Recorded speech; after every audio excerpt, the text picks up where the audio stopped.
வணக்கம். இன்னைக்கு எந்த தெய்வத்தை வழிபட்டால் நம்முடைய கஷ்டங்கள் நீரும் பாவங்கள் போங்கும் நல்ல வழி காட்டக்கூடிய விஷயங்கள்லாம் இருக்கு இல்லையா? காசிக்கு போனாலும் பாவம் தீராது. இதை நான் சொல்லலை, மகா பெரியவரே சொல்லியிருக்காரு. ஏன் காசிக்கு போனால் பாவம் தீராது? நம்ம காசி தானே போயிட்டுருக்கோம். காசியில் போய் கங்கையில் குளிக்கிறோம்.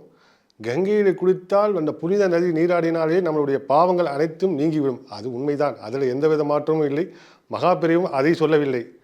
நீங்கள் போன உடனே உங்களுடைய ஆபரணங்கள் ஆடைகள்லாம் நீங்கள் வெளியில் வச்சுட்டு கங்கையில் போகும்போது புனிதனாக போய் புனிதனாகவே திரும்பி வந்து மறுபடியும் இந்த ஆடைகளை அணியும் போது உங்கள் பாவம் உங்களுக்குள்ளே தொடர்கிறது என்று மகாபெரியவர் சொல்லியிருக்கார். அதனால்தான் காசிக்கு சென்றாலும் கங்கையில் குளித்தாலும் பாகம் போகாது என்று சொன்னார்கள். இது போக வேண்டும் என்றால் என்ன வழி? அதையும் அவரே சொல்லியிருக்கிறார்.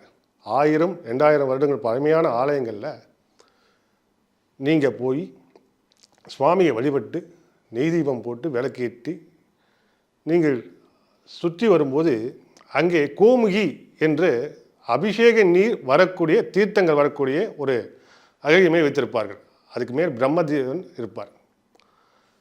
நீங்கள் அபிஷேகம் நடக்கும்போது சென்று சுவாமியை தரிசனம் செய்து அந்த கோமுகியில் வருகிற தீர்த்தத்தை எடுத்து தெளித்து கொண்டால் உங்கள் பாவம் விலகும். இதுதான் மகாபெரியவர் சொல்லியிருக்காரு.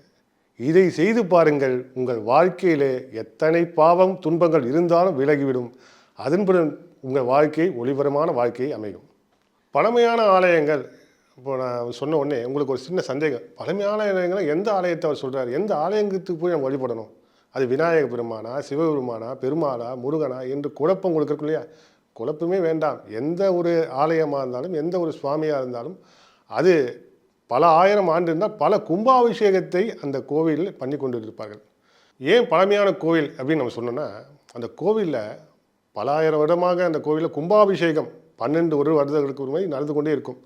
தன்னை அந்த கோவில் புதுப்பித்து கொண்டு அந்த கும்பாபிஷேகத்தை நடத்த அந்த ஆலயத்திலே அபிவிருதமான சக்தி அந்த ஆலயம் ஃபுல்லாக நிறைந்திருக்கும். இறைவன் மிகப்பெரிய பிரம்மாண்டமாக நமக்கு அருள் பாலிக்கக்கூடிய ஸ்தலமாக இருக்கும். அங்கே போனீங்கன்னா ரொம்ப அமைதியும் மன நிம்மதியும் நமக்கு கிடைக்கும். அதனால தான் நான் அந்த ஆலயத்தை சொன்னேன். ஏன்னா ஒரு 100 வருஷம் கோயிலில் நம்ம சொல்லியிருக்கலாம், நம்ம வீட்டாண்டே இருக்குது, அதெல்லாம் நம்ம போகலாம், தப்பு இல்லை. ஆனால் பல 1000 வருடங்கள் சொல்லும்போது பல 1000 வருடம் அந்த ஆலயத்தை எத்தனை கும்பாபிஷேகம் நடத்தியிருப்பார்கள்.